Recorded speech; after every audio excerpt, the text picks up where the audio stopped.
The artifact was the Shroud of Turin, and without a doubt it is the most picked at, probed, x-rayed, examined, revered, reviled, tested, studied, scanned, and photographed artifact in the world today.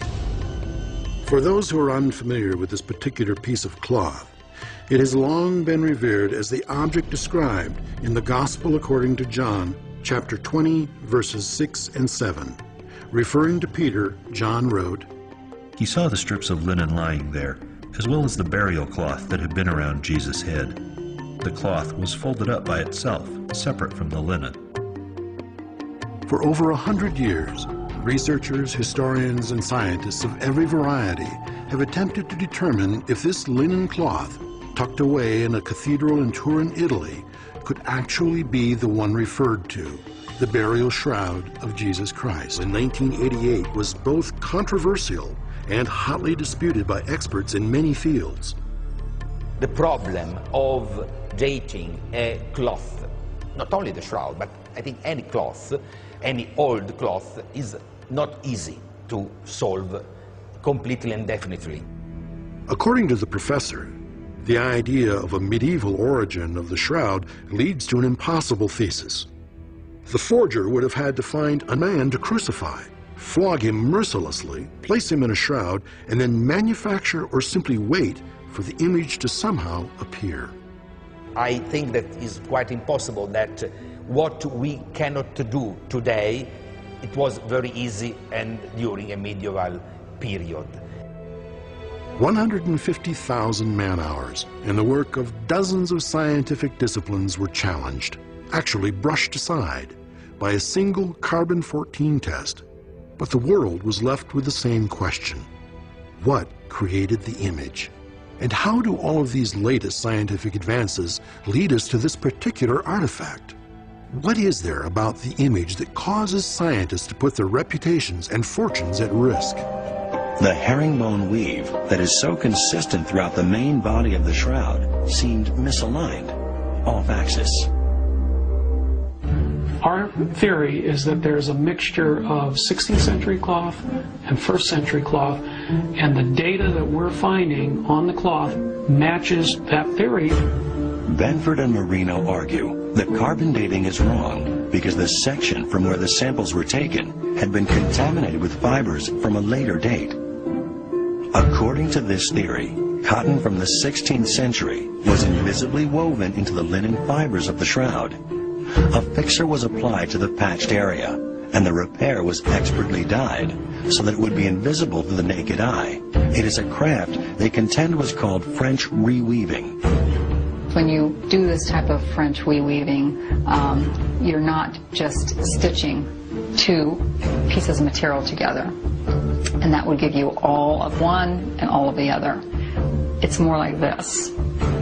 The ends are unraveled in the main cloth, the ends are unraveled in the patch, they are spliced together, and the threads are connected and interwoven, so you see literally an interweaving such that you have old and new on both sides of the equation.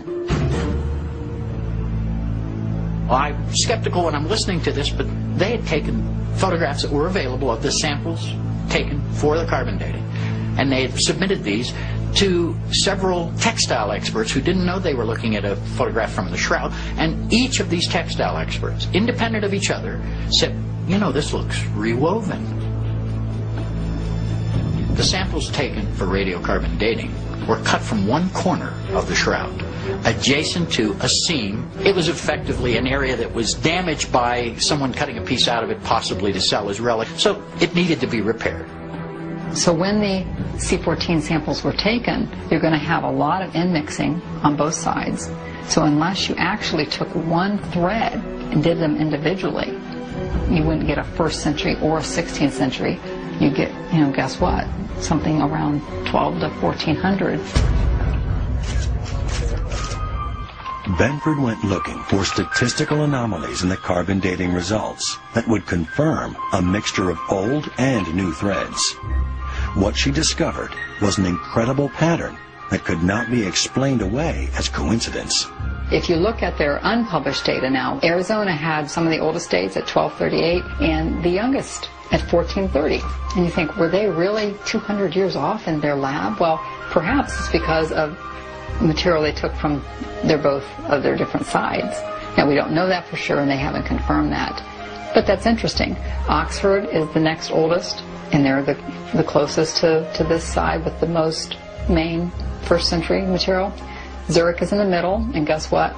They have the middle amount, and they have the middle date. In 2000, Benford and Marino presented a paper in Orvieto, Italy, detailing their theory that medieval cotton had been introduced into the damaged corner of the shroud. Not surprisingly, it was immediately dismissed by the scientific community. One scientist in particular was outraged. One of the things Ray had a problem with was the fact that he's one scientist, and he didn't take them very seriously. I think he lumped us in with the lunatic fringe at that time, and probably for many times beyond that. I had given up on the shroud, and this was about the same time that the lunatic fringe were coming up with an infinite number of ways the date could be wrong, and this was just the last straw. I got a call from Ray, and he goes, "What the hell is this? This is nonsense. I can prove these people wrong in 5 minutes." And I said, "Well, Ray, go for it."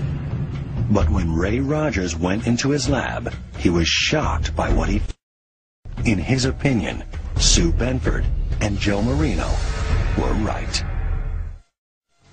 In 1988, science declared that it was impossible for the Shroud of Turin to be the burial cloth of Jesus Christ. It was only 700 years old.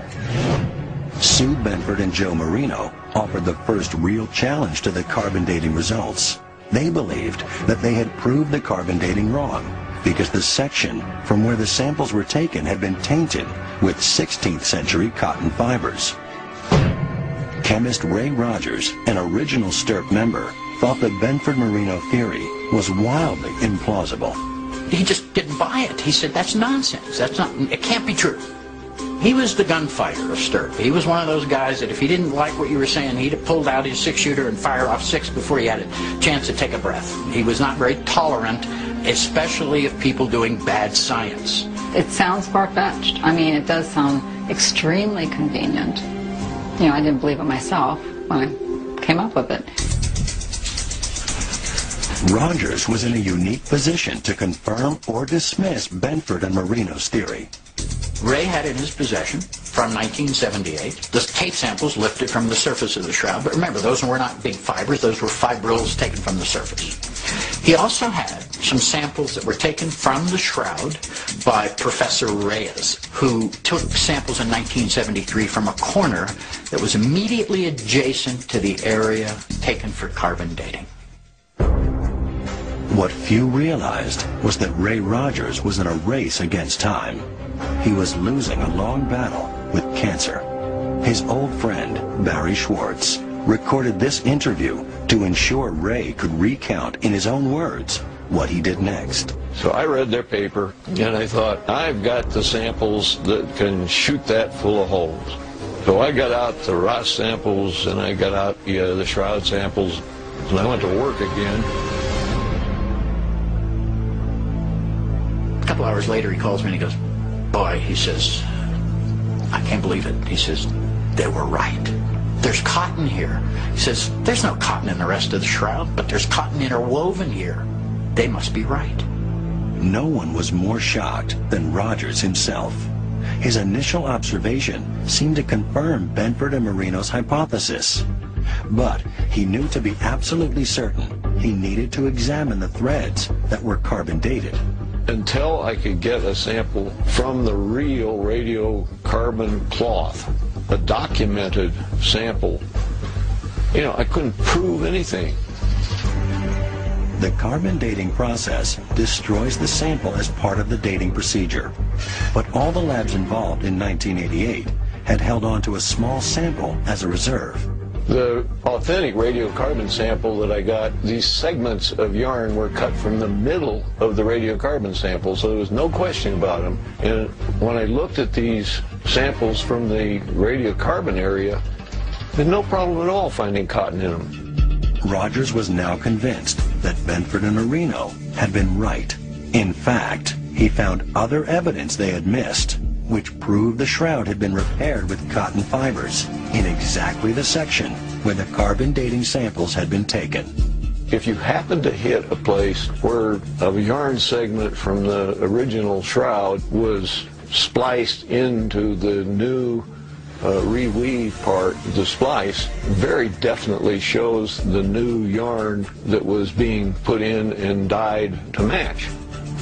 The only thing in the shroud that was dyed or stained was this radiocarbon area. So my hypothesis at the moment is that this was done on purpose to fool your eye.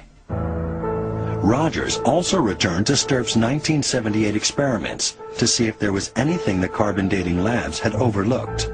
And when we went back and looked at the ultraviolet photographs, here is this area that's significantly darker. It doesn't fluoresce as much, and it's just this area around the raw sample and where the radiocarbon sample was cut.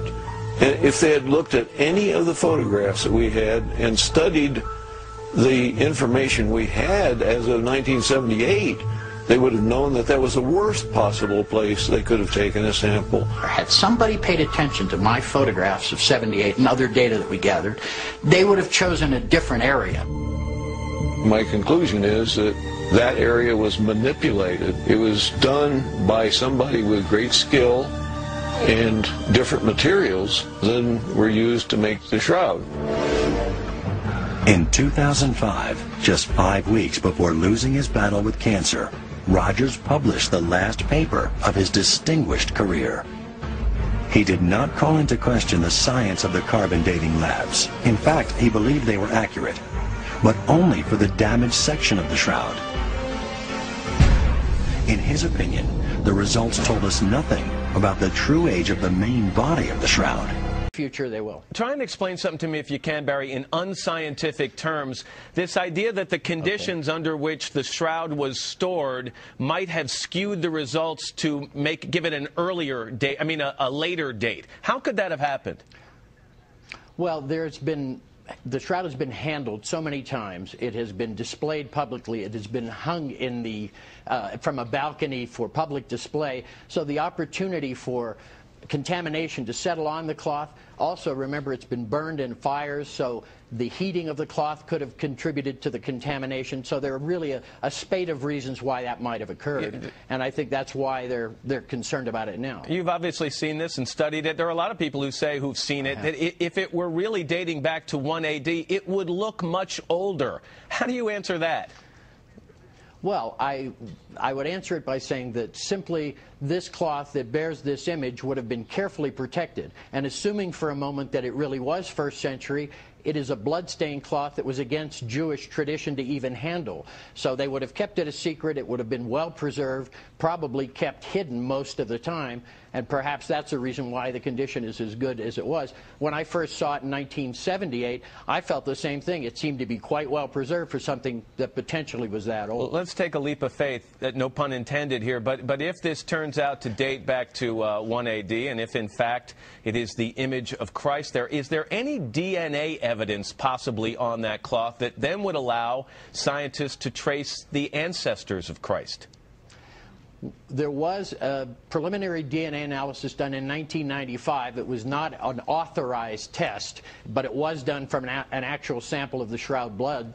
And they determined that it was very degraded. There were very few segments remaining, but they were able to determine that it was male and human.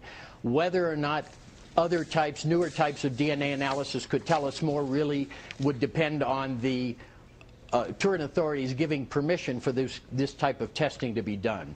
Certainly something to chew on, especially on this Good Friday. Barry Schwartz, nice to have you here, sir. Thank you very much. Thank you very much, Matt.